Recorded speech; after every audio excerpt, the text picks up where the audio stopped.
Hello students, मेरा नाम धीरज Mohan Dwivedi and स्वागत है आपका मैग्नेट ब्रेन्स के JEE एंड नीट चैनल पर। ये एक ऐसा चैनल है जहां पर आपकी तैयारी होती है IIT JEE एंड नीट की, एंड साथ ही साथ आपको यहां पर प्रोवाइड किया जाता है फाउंडेशन कोर्स भी। फाउंडेशन कोर्स एक ऐसा कोर्स है जो कि बेसिकली एक ब्रिजिंग है between 9th 10th and 11th 12th। और इस कोर्स को करने के बाद आप कोई भी नेशनल लेवल के exams like NTSC, olympiad, NSTSC ये आप इजीली क्लियर कर सकते हैं। तो चलें, आज हम शुरू करेंगे फाउंडेशन में फिजिक्स में जो चैप्टर है आपका स्केलर्स एंड वेक्टर का, जो टॉपिक है रेजोल्यूशन ऑफ वेक्टर्स, उसके ऊपर आज हम डेली प्रैक्टिस प्रॉब्लम के क्वेश्चन सॉल्व करने वाले हैं। ठीक है, तो चलें शुरू करते हैं। लेकिन शुरू करने से पहले मैं आपको एक चीज बताना चाहता हूं कि ये जो फाउंडेशन कोर्स मॉड्यूल हमने बनाया है, इसमें हम लोग क्या क्या प्रोवाइड करते हैं, एक ब्रीफिंग कर देता हूं मैं आपके लिए। देखो, टॉपिक वाइज एक्सप्लेनेशन वीडियो मिलेगा आपको यहां पर, मतलब हर चैप्टर के टॉपिक वाइज आपको प्रॉपर वीडियो प्रोवाइड होगा। उसके बाद उस टॉपिक से रिलेटेड जो आपके DPPs होंगी वो आपको मिलेंगी PDF फॉर्म में, और फिर उसका आपको सोल्यूशन वीडियो भी मिलेगा। उसके बाद आएगा आपका चैप्टर वाइज MCQ। एक चैप्टर खत्म होने के बाद उसके ऊपर जो मल्टीपल चॉइस क्वेश्चन है वो भी आपको प्रोवाइड किए जाएंगे। ठीक है, उसके बाद आपका doubt solving session, live session, मतलब लाइव सेशन के थ्रू हम आपके डाउट्स को भी सॉल्व करते हैं यहां पर। उसके बाद weekly test paper chapter wise आपका टेस्ट भी होगा, तो जिसमें आप अपने आप को एसेस कर पाओगे कि आप कहां स्टैंड कर रहे हो, आपने कितना चैप्टर से सीखा है ना। ठीक है, उसके बाद guidance about paper pattern, stress management etcetera and official notification related to examination, मतलब जो भी आपके एग्जाम्स होते हैं competitive like olympiad, NTSC, NSTSC, तो ये कब होते हैं, इनके डेट्स क्या हैं, उसके बाद इनका पैटर्न कैसा होता है, कैसे अटेम्प्ट करना है, ये सब भी हम आपको बताएंगे। उसके बाद आएगा आपका chapter wise one shot revision, मतलब चैप्टर कंप्लीट होने के बाद उसका एक वन शॉट रिवीजन भी आप लोग को करवाया जाएगा। उसके बाद ऑनलाइन टेस्ट सीरीज, तो ऑनलाइन फॉर्म में आप टेस्ट एक और दे सकते हैं, जहां एक और मौका मिलेगा आपको अपने आप को एसेस करने के लिए। तो इतना सब कुछ आपको मिलता है इस पूरे फाउंडेशन कोर्स मॉड्यूल में, है ना। तो चलें अपन शुरू करते हैं अपना DPP को सॉल्व करना। ठीक है, रेजोल्यूशन ऑफ वेक्टर के ऊपर। ठीक है, ध्यान देना यहां पर आप लोग। पहला क्वेश्चन क्या बोलता है, the x component of a force the x component of a force of 50 Newton is 30 Newton, मतलब यहां पर एक फोर्स है 50 न्यूटन, उसका x कंपोनेंट कितना गिवन है, 30 न्यूटन। ठीक है, then what will be the y component of the same applied force, तो फिर उस अप्लाइड फोर्स का y कंपोनेंट कितना होगा। तो मेरी बात को सुनना ध्यान से, इधर देखो, ये आपका y एक्सिस, x एक्सिस, ठीक है, this is your applied force whose value is what, 50 newton. ठीक है, इसका x कंपोनेंट कितना गिवन है, जिसे हम Rx बोलते हैं। ठीक है, वैसे अगर F है तो हम इसको बोल देते हैं Fx, मतलब फोर्स अलोंग x एक्सिस। ये कितना गिवन है, 30 न्यूटन। ठीक है, फिर यहां पर मुझे निकालनी है y कंपोनेंट कितना होगा इस फोर्स का। तो मैंने रेजोल्यूशन ऑफ वेक्टर में यह चीज बताई हुई है आपको कि गिवन फोर्स और उनके कंपोनेंट्स के बीच का रिलेशन क्या होता है। तो मैंने वहां पर कहा था F is equal to under root of Fx square plus Fy square, है ना। ये मैंने इसलिए कहा था क्योंकि देखो ये Fy है तो ये भी तो Fy होगा। तो आप बताओ, यहां पर आपको पाइथागोरस थ्योरम दिख रहा है, तो this square equal to this square plus this square ना, है कि नहीं। तो f का स्क्वायर ट्रांसफर करोगे तो under root of Fy square plus Fx square, तो सिंपल पाइथागोरस है आपका ये। ठीक है, अब देखो यहां पर f की वैल्यू कितनी है, 50, अंडर रूट ऑफ Fx की वैल्यू कितनी है, 30, इसका स्क्वायर प्लस Fy स्क्वायर हमें निकालना है। तो आप बताओ, रूट ट्रांसफर करोगे तो 50 का स्क्वायर कितना, 2500, 30 का स्क्वायर कितना, 900, और ये आपका Fy स्क्वायर। ठीक है, तो यहां पर देखें 2500 minus 900 1600, equal to F Y square. तो आप बताओ यहां पर एफ वाई की वैल्यू कितनी, इसका root that is equal to 40 newton. ठीक है, तो y कंपोनेंट कितना होगा 40 न्यूटन, मतलब answer is C. Simple, is it clear? ठीक है, तो इसका आप लोग स्क्रीनशॉट ले लें, फिर देखते हैं अपन नेक्स्ट क्वेश्चन।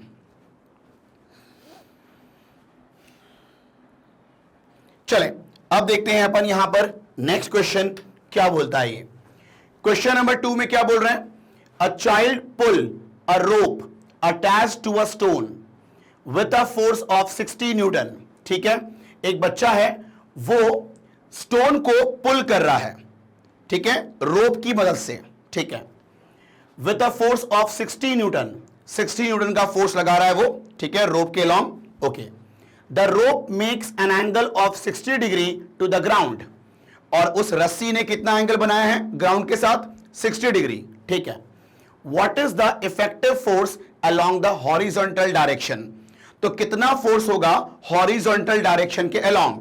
तो मेरी बात को सुनना, ये मान लो आपका पत्थर है, इसके ऊपर फोर्स लगा रहे हैं रस्सी की मदद से 60 न्यूटन, ठीक है, और इस रस्सी ने कितना एंगल फॉर्म किया है ग्राउंड के साथ 60 डिग्री।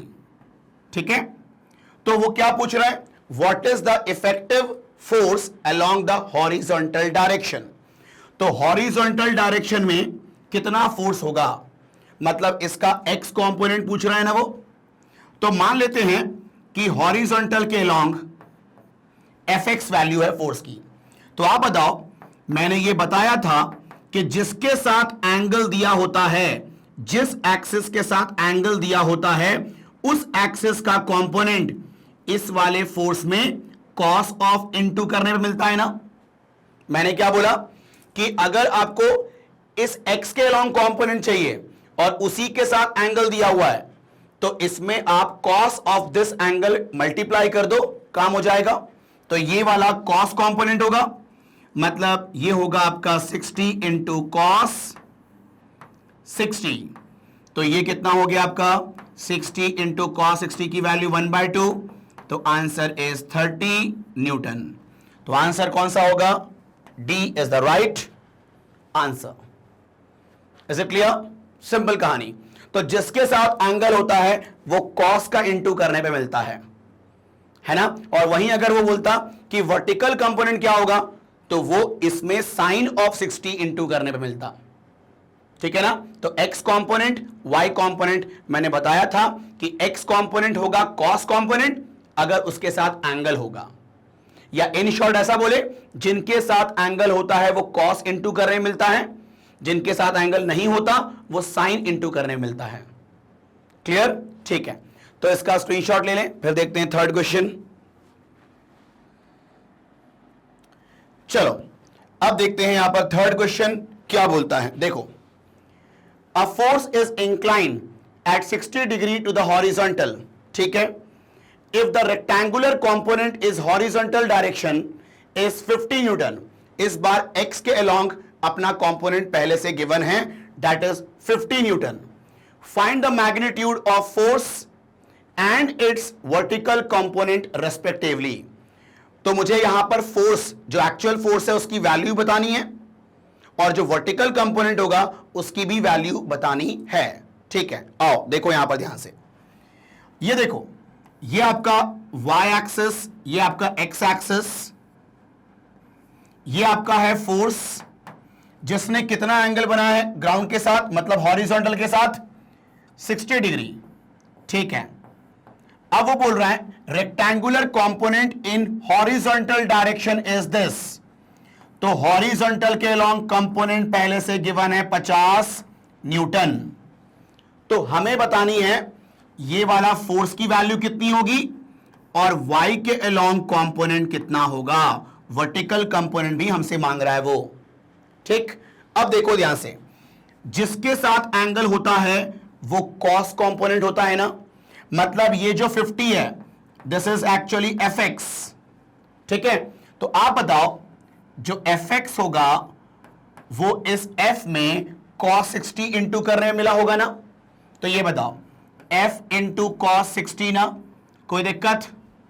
ठीक है, चलो अब देखो fx की वैल्यू कितनी 50, f की वैल्यू निकालनी है, cos 60 कितना 1/2, तो ये 2 मल्टीप्लाई हो गया तो 100 हो गया ना आपका f। ठीक, तो 100 Newton is the applied force. अब इसका वर्टिकल कंपोनेंट निकालना है मुझे, है ना? तो आप बताओ वर्टिकल कंपोनेंट कैसे मिलता है? इसके साथ एंगल नहीं है तो इसमें साइन ऑफ 60 इंटू करने मिलेगा ना अपन को, इस f में साइन 60 का मल्टीप्लाई करोगे तो ये साइन कंपोनेंट होगा f इंटू साइन 60। तो ये देखो f की वैल्यू कितनी 100 और साइन 60 मतलब √3/2, तो ये कैंसल आउट, दिस इज 50, तो 50√3 Newton, this is the value of Fy। Clear? तो आंसर क्या होगा आपका? यहां पर उसने बोला है कि अप्लाइड फोर्स कितना होगा, मतलब मैग्नीट्यूड ऑफ फोर्स जो कि आया है आपका 100 न्यूटन और वर्टिकल कंपोनेंट 50√3। ठीक है, तो आंसर कौन सा होगा? 150√3, मतलब C is the right answer. Clear? ठीक है, तो ये था आपका सिंपल क्वेश्चन थर्ड, इसका जरा स्क्रीनशॉट ले लें आप लोग। चलो अब देखते हैं अपन यहां पर नेक्स्ट क्वेश्चन क्या बोलता है। क्वेश्चन नंबर 4 में देखो, if two force of 5 newton each are acting along x and y axis, then the magnitude and direction of resultant is। देखो इस बार x कंपोनेंट और y कंपोनेंट दोनों गिवन है, ठीक है, तो हमें क्या निकालना है? Magnitude and direction of resultant is. ठीक है, ध्यान देना। आप पहले ये बताओ, यहां पर ये y, ये x के अलोंग कितना है? ठीक है, देखो x के अलोंग 5 है, अच्छा दोनों की वैल्यू सेम है 5, ये भी आपका 5। ठीक है, चलो अब यहां पर देखो ध्यान से, इधर देखो, उसने बोला कि आपको बताना है magnitude and direction of resultant, तो इन दोनों का जो रिजल्टेंट होगा वो डायगोनल के अलोंग होगा और दोनों फोर्सेस इक्वल हैं तो एग्जैक्टली एंगल बाइसेक्टर पे होगा ये। ठीक है, चलो ठीक है, अब बताओ ये आपका रिजल्टेंट है ना R, और दो परपेंडिकुलर वेक्टर्स का जो रिजल्टेंट होता है वो लाइक पाइथागोरस थ्योरम से मिल जाता है अपन को। तुम ये बताओ, ये आपका 5 है तो ये भी आपका 5 होगा और ये भी आपका 5 है और आपको ये निकालना है, सो दिस इज हाइपोटेन्यूस ना एक्चुअली, और ये परपेंडिकुलर और बेस आपको गिवन है 5 तो आप बताओ यहां पर आप बोल सकते हो क्या? R is equal to under root of a² plus b², मतलब 5² प्लस 5²। जब भी कोई दो परपेंडिकुलर वेक्टर्स होते हैं तो उनका रिजल्टेंट निकलता है पाइथागोरस थ्योरम से। उसमें जो गिवन 2 वेक्टर्स होते हैं ना वो एक्चुअली में आपका परपेंडिकुलर और बेस है, और जो रिजल्टेंट होता है ना वो एक्चुअली में हाइपोटेन्यूस होता है। ठीक है, तो अब देखो ध्यान से, ये हो जाएगा आपका सिंपल 25 प्लस 25। ठीक है, तो ये हो जाएगा √50 और ये होता है 5√2। ठीक है, तो यहां पर रिजल्टेंट की वैल्यू कितनी आ गई? 5√2 न्यूटन आ गई। तो 5√2 ऑप्शन में है क्या? हां 5√2 है।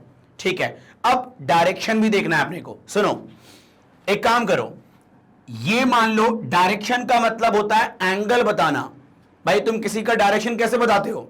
इतने एंगल पे यहां से ऐसी बताओगे डायरेक्शन, तो डायरेक्शन का मतलब एंगल बताना है किसी के रेफरेंस में। तो मैं मान लेता हूं कि इस रिजल्टेंट का जो डायरेक्शन है वो एक्स एक्सिस के साथ थीटा एंगल पर है। ठीक है, अब बताओ tan थीटा का फॉर्मूला यूज करूंगा तो वो होगा परपेंडिकुलर अपॉन बेस। तो आप ये बताओ tan theta is equal to perpendicular upon base. Perpendicular कितना? 5, बेस कितना? 5, तो ये हो गया आपका 5/5, कितना हो गया ये 1। और आप बताओ tan थीटा की वैल्यू 1 कब होती है? जब थीटा आपका 45 डिग्री होता है। तो यहां पर थीटा 45 डिग्री, लेकिन यहां पर जो ऑप्शन दिए हुए हैं वो रेडियन में है, तो मुझे क्या करना होगा? इसको मल्टीप्लाई कर दो π/180 से, तो ये कितना हो जाएगा आपके पास 4। तो आपका एंगल होगा रेडियन में π/4। ठीक, तो यहां पर देखते हैं कौन सा ऑप्शन मैच कर रहा है।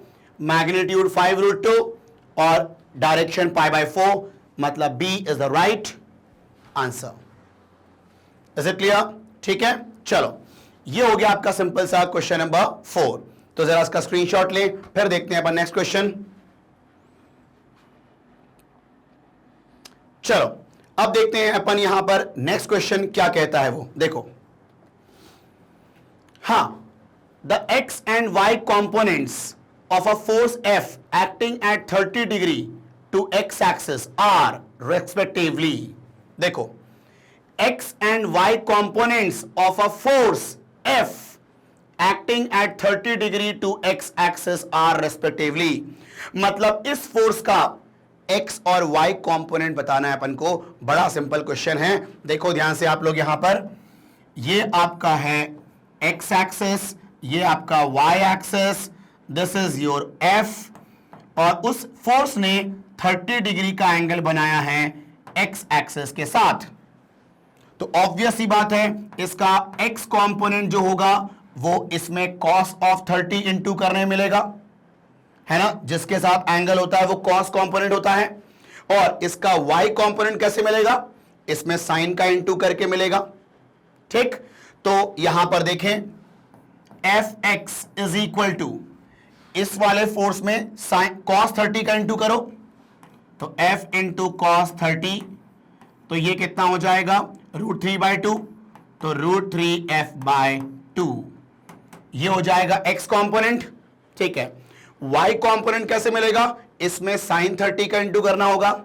ठीक है, तो यहां पर Fy is equal to F into sine 30, तो ये हो जाएगा F/2 ना, बिकॉज साइन 30 की वैल्यू 1/2 होती है। ठीक, तो यहां पर Fy की वैल्यू F/2, तो कौन सा ऑप्शन है आपका? √3F/2 यस, और F/2 यस, मतलब C is the right answer. Simple, ठीक है। चलो अब देखते हैं अपन क्वेश्चन नंबर 6 क्या बोलता है, इसका स्क्रीनशॉट लें पहले।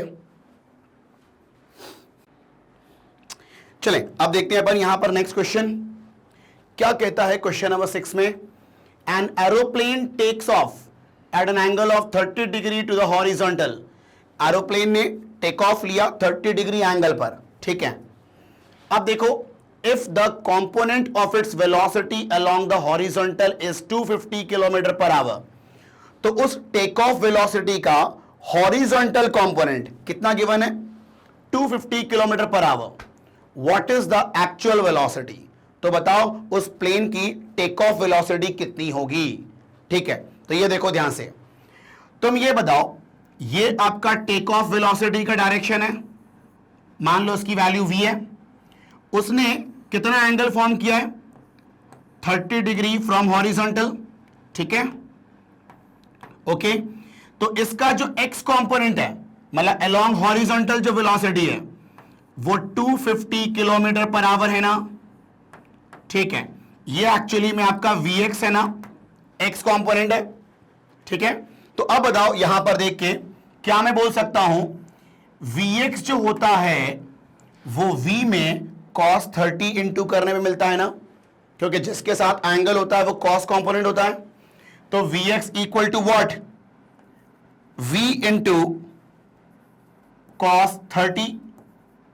ठीक, अब देखो यहां पर ध्यान से, यहां पर vx की वैल्यू होगी v cos 30, तो आप बताओ vx की वैल्यू कितनी है? 250, पुट कर दो, तो ये हो जाएगा 250 equal to v into cos 30 की वैल्यू √3/2, ये cross into 500/√3 is equal to what?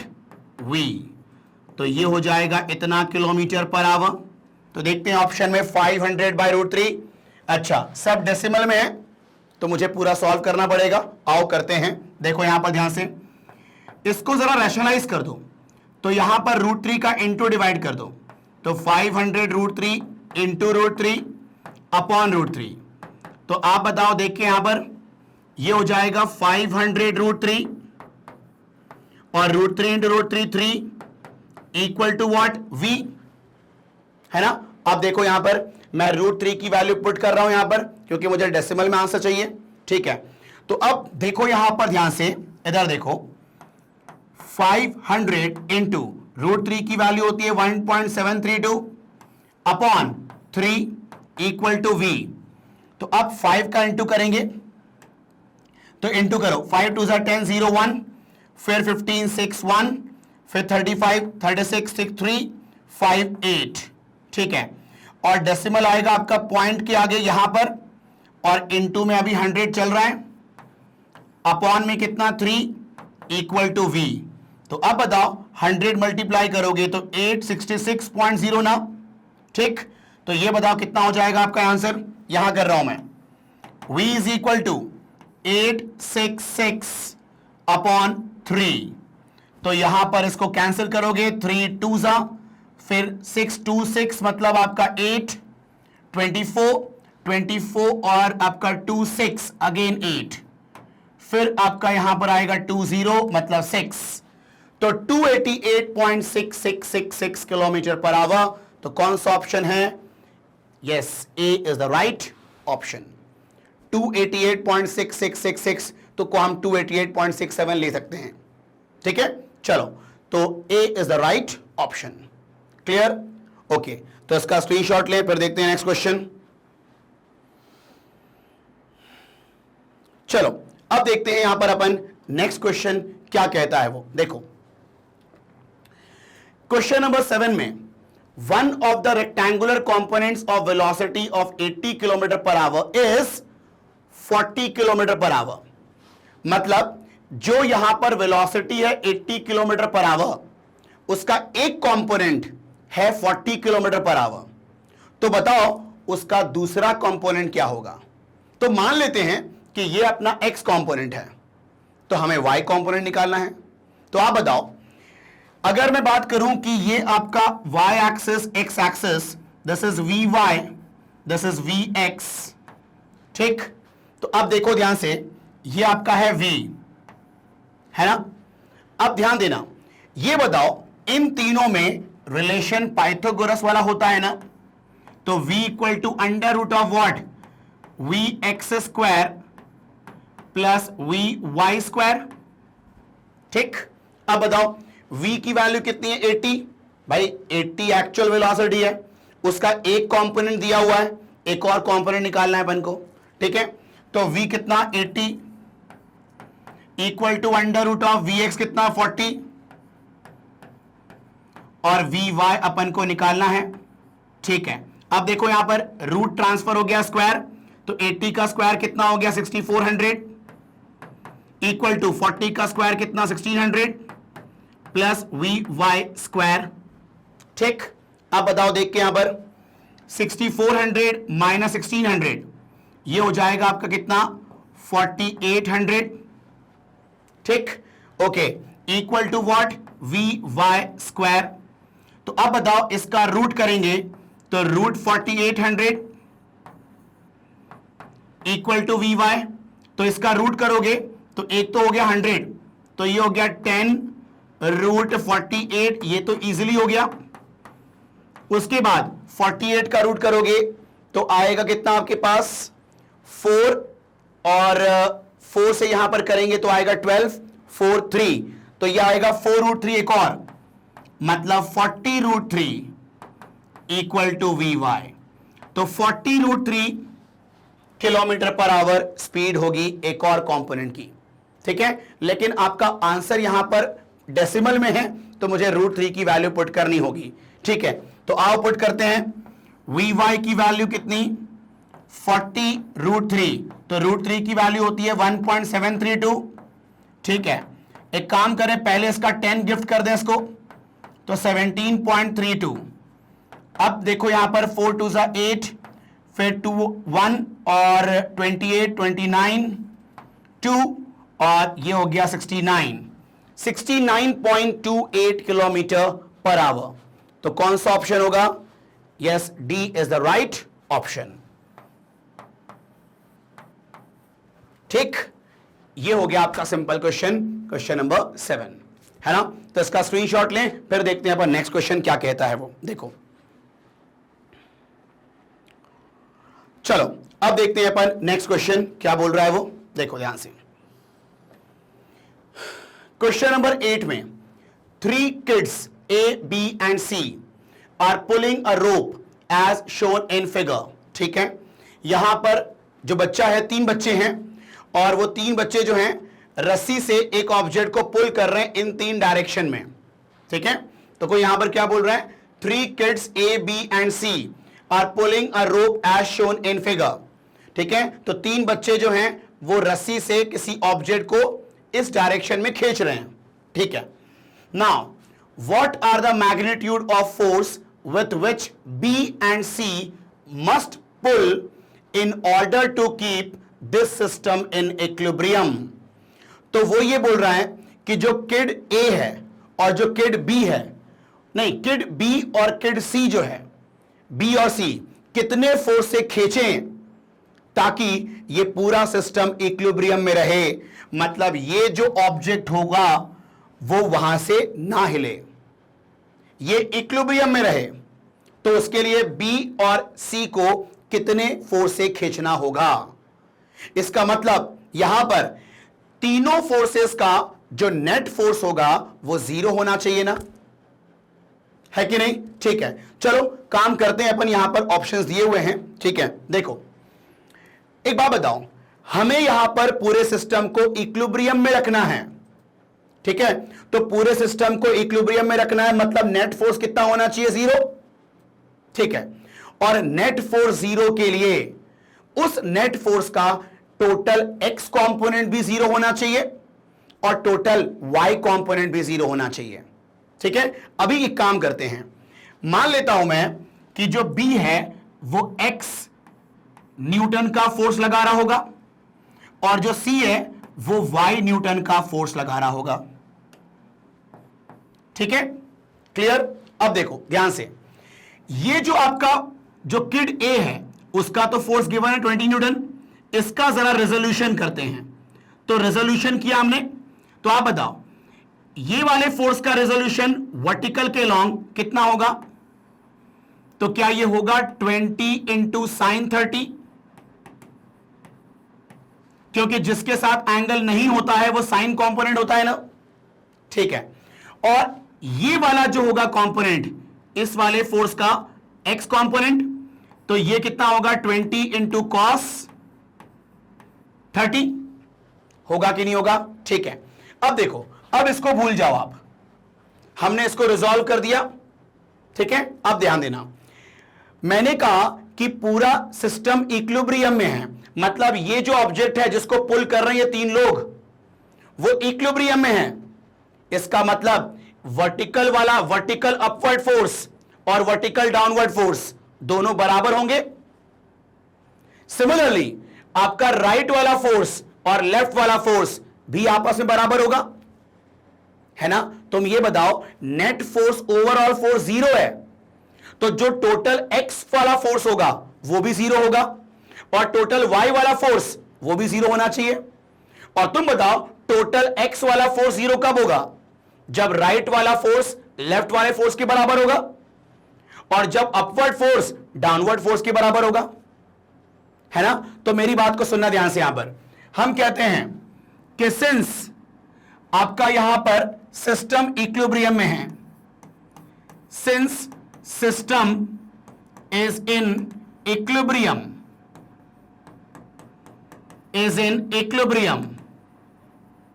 ठीक, तो अब बताओ, देखो ध्यान से, आपका upward force therefore 20 into sine 30 should be equal to downward force, और डाउनवर्ड फोर्स तुमने क्या माना हुआ है? y।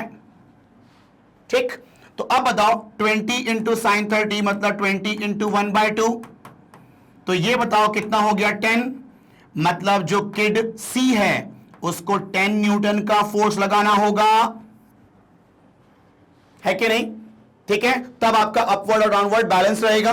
ठीक है, सिमिलरली आपका राइट वाला फोर्स और लेफ्ट वाला फोर्स वो भी बैलेंस होना चाहिए।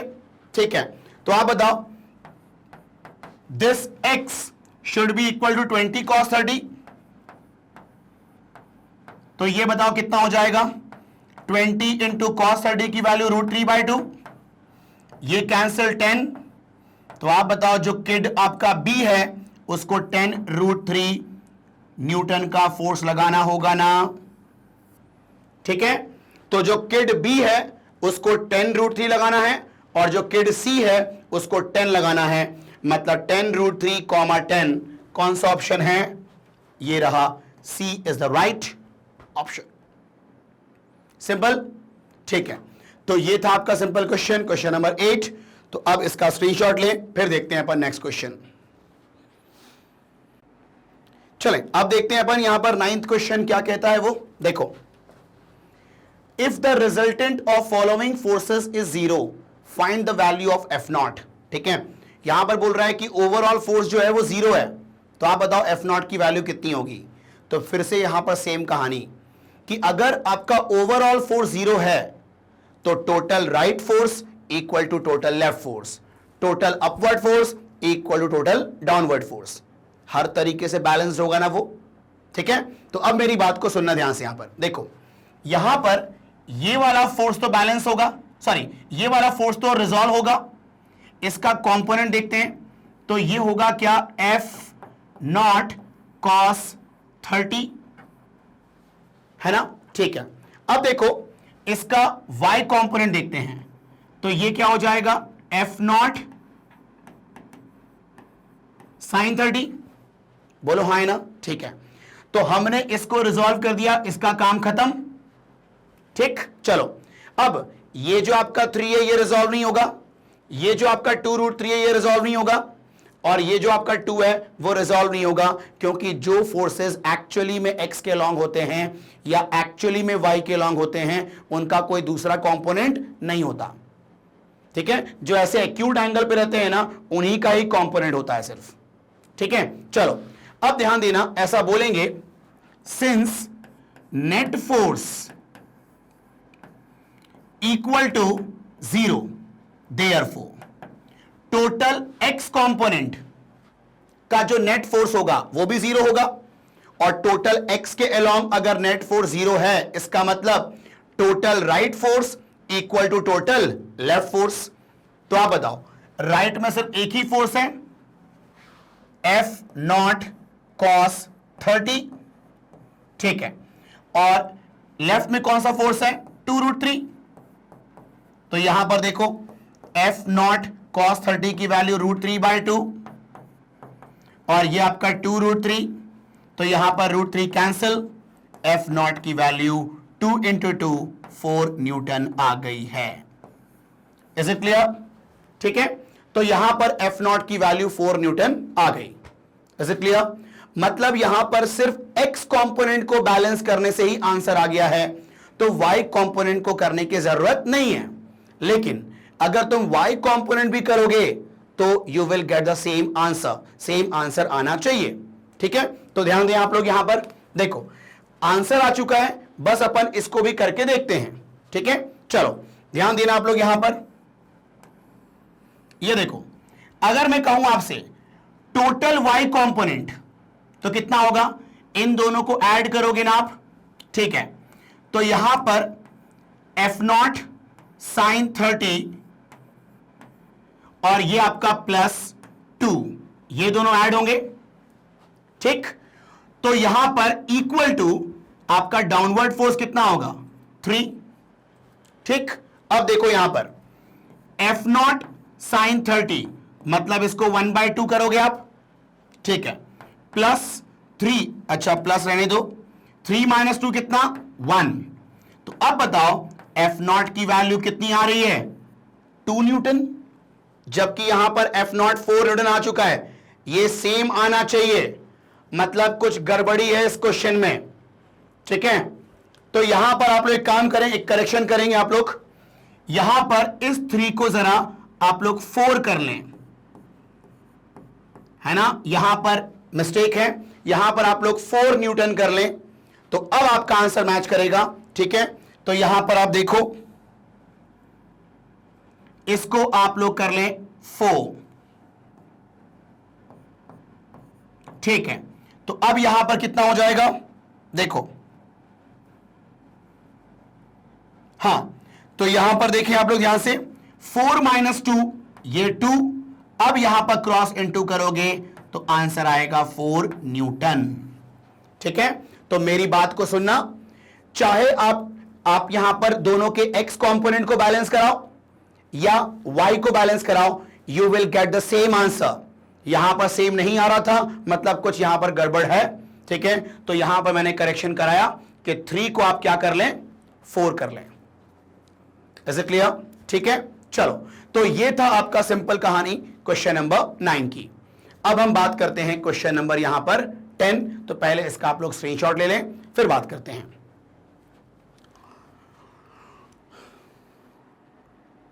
ठीक है, चलो अब देखते हैं अपन यहां पर क्वेश्चन नंबर 10, लास्ट क्वेश्चन क्या कहता है वो देखो ध्यान से।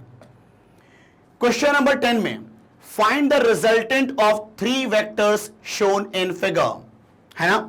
ये 3 वेक्टर्स हैं यहां पर, इन तीनों का मुझे रिजल्टेंट निकालना है, ठीक है। अब यहां पर ध्यान देना आप लोग, कैसे निकलेगा इसका रिजल्टेंट, ठीक है। ये देखो, मैं एक्चुअली में इसको अलग से बना देता हूं। वैसे मैं आपको बता दूं, ये आपका एक सर्कल है, तो ऑब्वियस ही बात है, ये जो वेक्टर होगा, ये जो वेक्टर होगा, ये जो वेक्टर होगा, उसका मैग्नीट्यूड तो रेडियस के ही बराबर होगा ना। जो सर्कल का रेडियस होगा वही उन तीनों वेक्टर का मैग्नीट्यूड होगा। तो मुझे उन तीनों का रिजल्टेंट बताना है, ठीक है। अब देखो, यहां पर मैं अलग से शो कर रहा हूं, ये आपका R, ये आपका R और ये वाला भी आपका R, ठीक। यहां पर एंगल कितना बोल रहा है, 45 डिग्री, ठीक है। ये भी 45 है, लेकिन उसकी जरूरत नहीं है करने की, ठीक है। अब बताओ, देखा जाए तो ये आपका x एक्सिस है, ये y एक्सिस है, हम बोल सकते हैं ना इसको ऐसा, क्योंकि ये 45 मतलब ये 90 है, तो हम इसको x और इसको y बोल सकते हैं, ठीक है। अब मुझे इन तीनों वेक्टर का रिजल्टेंट निकालना है। तो यहां पर हमने सीखा था रेजोल्यूशन ऑफ वेक्टर की वीडियो में कि हमें जब भी कोई 2 से ज्यादा फोर्सेस का या 2 से ज्यादा वेक्टर का रिजल्टेंट निकालना हो, तो आप निकालो नेट x कंपोनेंट और नेट y कंपोनेंट और उनका रिजल्टेंट निकालो आप, ठीक है। तो यहां पर देखो ध्यान से, हमें क्या इसको रिजॉल्व करना है क्या, नहीं। इसको रिजॉल्व करना है क्या, नहीं। कौन होगा रिजॉल्व, सिर्फ ये r होगा रिजॉल्व, ठीक। तो इस r को रिजॉल्व करेंगे आप, तो आप बताओ इस r का x कंपोनेंट कितना होगा, तो क्या ये होगा r cos 45, है कि नहीं। देखो, इसके अलोंग पहले से एक r है, अब इसका भी कंपोनेंट आ जाएगा x के अलोंग r cos 45, क्योंकि इसके साथ एंगल है तो ये cos इंटू करने मिलेगा, ठीक है। अब बताओ इसका y कंपोनेंट कितना होगा, r sin 45 ना, ठीक, क्लियर। थोड़ा सा इसको मैं और अलग शो करता हूं, r sin 45, ठीक, क्लियर, ठीक है। अब देखो, अब मैंने इसका रेजोल्यूशन कर दिया, अब इसको भूल जाओ, ठीक है। अब देखो, यहां पर आपका जो नेट x होगा वो होगा r प्लस r cos 45, तो ये बताओ, ये हो जाएगा r प्लस r cos 45 का मतलब r बाई √2, है ना, ठीक है। यहां पर भी r प्लस r बाई √2, ठीक है। अब आपने क्या किया, उन 3 वेक्टर का 2 वेक्टर में कन्वर्ट कर दिया आपने, और दोनों आपस में परपेंडिकुलर हैं, तो इनका रिजल्टेंट आप पाइथागोरस से निकाल सकते हो ना, दो वेक्टर जब आपस में 90 डिग्री पे होते हैं तो उनका रिजल्टेंट पाइथागोरस के हेल्प से निकल जाता है ना। मतलब जब दो वेक्टर आपस में 90 डिग्री पे होते हैं तो वो दोनों वेक्टर परपेंडिकुलर और बेस की तरह बिहेव करते हैं और उनका जो रिजल्टेंट होता है वो हाइपोटेन्यूज होता है। ठीक है, तो यहां देखें इन दोनों का रिजल्टेंट ये वाला होगा, मान लो ये r डैश है, ठीक, तो ये r डैश की वैल्यू होगी under root of this square plus this square, मतलब r plus r by root 2 का whole square plus r plus r by root 2 का होल स्क्वायर। अब ये बताओ, देख के यहां पर ये दो सेम चीज ऐड हो रही है, तो क्या मैं ऐसा लिख सकता हूं under root of twice of r plus r by root 2 का होल स्क्वायर। ठीक, अब देखो यहां पर देखो ध्यान से, यहां पर अंडर रूट ऑफ ये आपका 2 एज इट इज है, r कॉमन लो, तो जब r कॉमन लेके बाहर लाओगे तो r स्क्वायर बाहर आएगा और यहां पर आएगा 1 प्लस 1 बाय रूट 2 का होल स्क्वायर, है कि नहीं। ठीक है, अब देखो यहां पर 2 का अलग रूट होगा, r स्क्वायर का अलग, इसका अलग, तीनों का रूट करोगे तो आप देखो मैं यहां पर आंसर लिख रहा हूं r डैश इक्वल टू, ये देखो r स्क्वायर का r, 1 प्लस 1 बाय रूट 2 के स्क्वायर का रूट, तो ये 1 प्लस 1 बाय रूट 2, ठीक, और 2 का root 2। This is your answer. लेकिन और सिंप्लीफाई कर सकते हैं इसको हम लोग, r dash equal to r into LCM लोगे तो यहां एलसीएम कितना आएगा इसका, रूट 2, तो ये आएगा रूट 2 प्लस 1 इंटू में रूट 2 चल रहा है तो रूट 2 कैंसल, तो आंसर आ चुका है अपना r dash equal to r into root 2 plus 1। This is your answer. ठीक, ये कहानी होगी। तो ये था आपका सिंपल क्वेश्चन, आपके रेजोल्यूशन ऑफ वेक्टर के ऊपर जो हमने डीबीबी प्रोवाइड की थी उसका ये सॉल्यूशन था आपका। ठीक है, तो सिंपल क्वेश्चन था आपका रेजोल्यूशन में। ठीक है, तो इसका जरा स्क्रीनशॉट लें। चलें, तो बस यहां पर अपना खत्म होता है डीबीपी, है ना। अब मिलेंगे हम लोग नेक्स्ट वीडियो में जिसमें मैं बात करूंगा आपका प्रोडक्ट ऑफ वेक्टर्स के ऊपर। ठीक है, तो बस ऐसे ही वीडियो को देखने के लिए आपको क्या करना है, सिंपल magnetbrains.com पे जाना है या फिर मैग्नेट ब्रेन्स का जो JEE नीट चैनल है यूट्यूब पे, वहां पर जाना है आपको, और वहां पर आपको ऐसे कोर्सेज मिलेंगे वहां पर, जैसे JEE physics, JEE chemistry, JEE maths, foundation courses में आपका फिजिक्स, केमिस्ट्री, मैथ्स सब कुछ मिलेगा आपको यहां पर। जैसे आपको मान लो फाउंडेशन फिजिक्स आपको पढ़ना है, आपने वॉच नाउ पे क्लिक किया, जैसे ही क्लिक करोगे आपको यहां पर उनके चैप्टर्स की लिस्ट मिल जाएगी, और जैसे ही वहां पर क्लिक करोगे जो आपको पढ़ना है ऐसा वीडियो देखने को मिल जाएगा। So simple.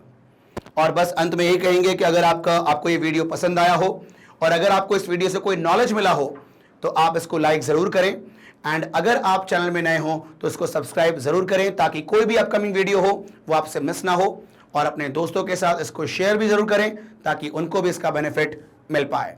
Thank you.